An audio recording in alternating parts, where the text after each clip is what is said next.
Dalam pidato nota keuangan RAPBN 2017 di DPR, Presiden menegaskan Presiden Joko Widodo bahwa anggaran 2017 ditujukan untuk kesejahteraan rakyat. Pemerintah sendiri mematok pertumbuhan ekonomi meningkat dari 5,2% pada APBN perubahan 2016 menjadi 5,3% pada RAPBN 2017.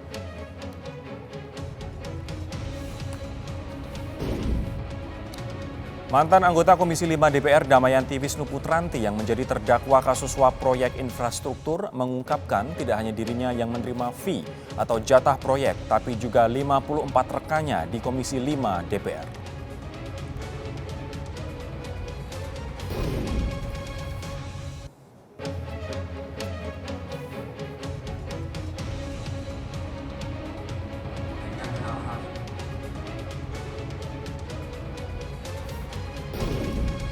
Selamat malam pemirsa, Prime Time News malam ini membahas nota keuangan RAPBN 2017 yang disampaikan Presiden kepada DPR. Ada pro terhadap kebijakan nawacita atau tidak?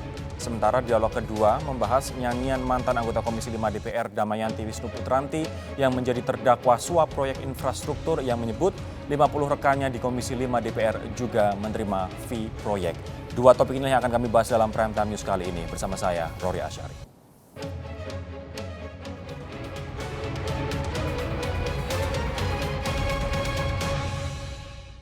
Menteri Energi dan Sumber Daya Mineral Archandra Tahar terdepak dari kabinet setelah mencuat status kewarganegaraan ganda yang dimilikinya. Archandra menjadi menteri tersingkat di kabinet sejak Indonesia merdeka. Presiden Joko Widodo akhirnya memberhentikan Archandra Tahar dari posisi Menteri Energi dan Sumber Daya Mineral. Archandra dicopot setelah mencuat status dui kewarganegaraan yang dimilikinya. Setelah memperoleh informasi dari berbagai sumber,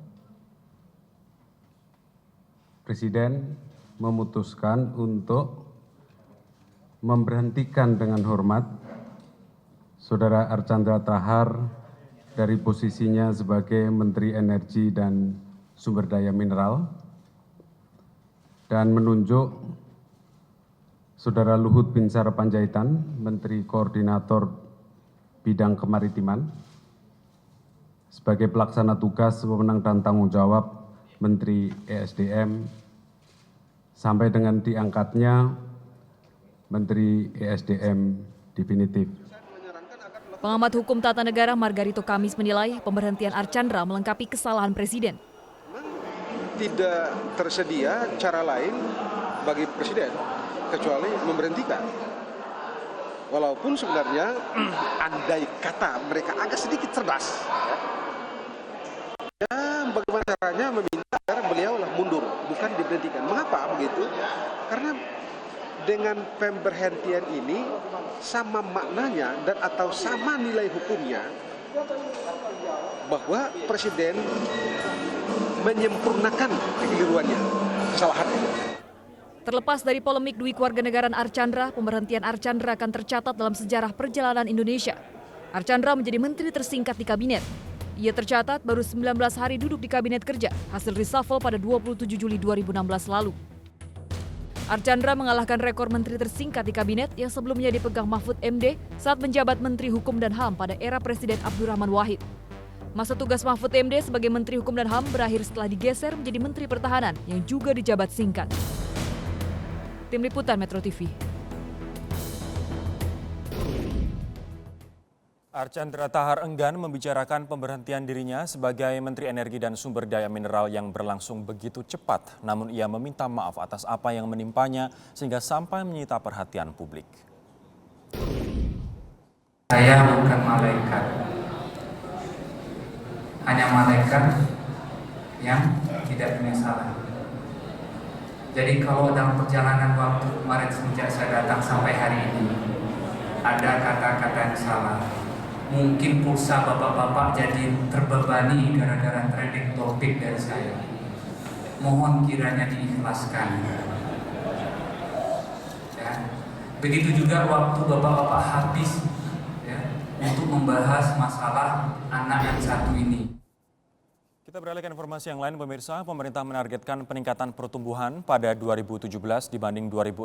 Sementara itu, anggota DPR memuji komitmen Presiden Joko Widodo untuk tidak Jawa-sentris dalam pelaksanaan pembangunan. Pemeriksaannya pada program-program. Di tengah perlambatan ekonomi global, pemerintah optimistis pertumbuhan ekonomi tahun 2017 akan membaik. Hal itu tercermin dari asumsi makroekonomi dalam pidato nota keuangan di rapat paripurna DPR. Pemerintah mematok pertumbuhan ekonomi dari 5,2% pada APBN perubahan 2016 menjadi 5,3% pada RAPBN 2017. Asumsi inflasi tidak berubah, begitu juga nilai tukar rupiah. Sedangkan terkait harga minyak dan lifting minyak dan gas ada sedikit perubahan.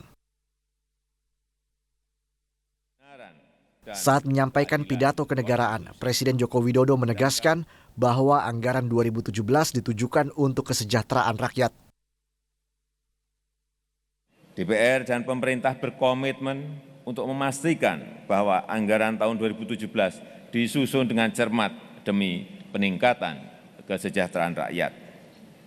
Anggaran itu harus mengikuti program-program prioritas. Tidak boleh lagi sekedar dibagi rata ke unit-unit kerja. Sementara itu, anggota DPR menilai RAPBN 2017 lebih kredibel dibanding dengan APBN sebelumnya. Memang APBN kita dalam 3 kali APBN ini, sejak APBN perubahan 2015, kemudian APBN induk 2016 dan APBN perubahan 2016 ini dipandang oleh pasar tidak realistis, ya. Asumsinya tidak realistis, besaran angkanya juga mengalami kenaikan yang tidak masuk akal.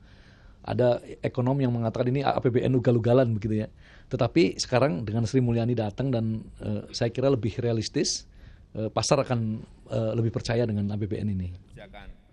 Kendati demikian, ada juga kritik dari anggota DPR yang menilai pelaksanaan APBN 2016 dan postur anggaran pada RAPBN 2017 belum mencerminkan komitmen konkret terhadap nawacita.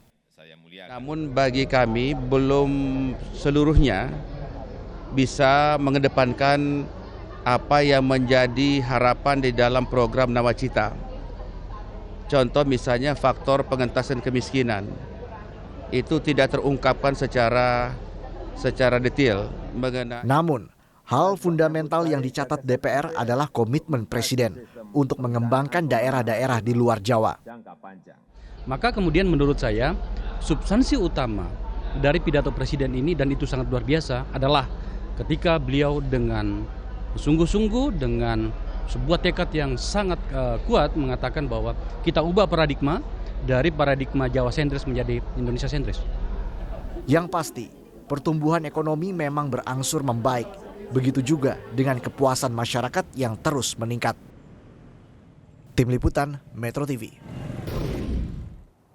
RAPBN 2017 baru saja disampaikan oleh Presiden kepada DPR. Seberapa jauh rancangan ini sesuai dengan 9 program Jokowi JK seperti yang tertuang dalam Nawacita. Kita akan berbincang dengan 4 orang narasumber, 2 di studio. Salah satunya adalah Anton Supit, Ketua Apindo Asosiasi Pengusaha Indonesia. Pak Anton, selamat malam. Selamat malam, Mas. Ada juga Eni Sri Hartati, Ekonomi Indef. Mbak Eni, selamat malam. Malam, Bergabung dari luar studio dari DPR, Joni G. Plate, anggota Komisi 11 DPR fraksi Nasdem. Bang Joni, selamat malam. Baik, masih ada sedikit gangguan audio di sana sambil kita perbaiki. Ada juga melalui sambungan telepon Anggito Abimanyu, pakar ekonomi sekaligus mantan Kepala Badan Kebijakan Fiskal Kemenkeu atau Kementerian Keuangan. Kita nanti akan menghubungi Pak Anggito melalui sambungan telepon yang saat ini belum tersambung. Nanti kita akan bahas terkait dengan RAPBN 2017 dan juga kaitannya dalam nawacita yang dicita-citakan oleh Presiden Joko Widodo sesaat lagi.